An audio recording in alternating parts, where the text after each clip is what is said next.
ल गाइज होइन हामी चाहिँ यहाँ चिहान डाँडा पछाडि आछौँ र यहाँ जाडो महिनामा चाहिँ यस्तो खतरा हिमाल देखिन्थ्यो। आज चाहिँ साला देखेकै छैन यार। तर मौसम त क्लियर छ, एकदम बेस्ट छ आज। उसलाई तपाईँले मेरो पुरानो त्यो 2 वर्ष अगाडिको त्यो पानी भराइ भिडियोमा देख्नुभएको थियो होला, पुल्ने रहेछौँ नि हामी। ल बोलौँ।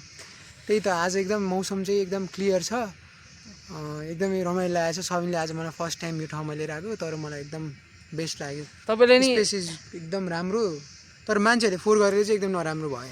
तपाईँले नि यस्तो ठाउँमा घुम्न मन छ भने मलाई सम्पर्क गर्नु होला। हो, सबिन डुलिरहेको हुन्छ, मलाई सबिनले आज लिएर आयो। ल रविनजी, यो ठाउँलाई के भन्न चाहनुहुन्छ भन्नु त? एकदम बवाल, आइ एम भेरी इन्जोइङ यार। बब्बाल ठाउँ है, I love it man. Peace एकदम राम्रो, नेचरको आवाज होइन। मान्छे हिल हुन्छ यहाँ आयो भने चाहिँ। बिरामी मान्छे छ भने पनि ऊ चाहिँ यहाँ आयो भने ठिक हुन्छ होला। हो, त्यति भन्छु। सही कुरो गर्नुभयो रविनजीले। ल यति नै हो गाइस। अनि हामी यहाँ फोटोग्राफी गर्दैछौँ टक्क होइन। खतरा फोटो खिच्नुहुन्छ उहाँले, खतरा मान्छे हो नि उहाँ, ह्यान्डसम हुनुहुन्छ हेर्नु।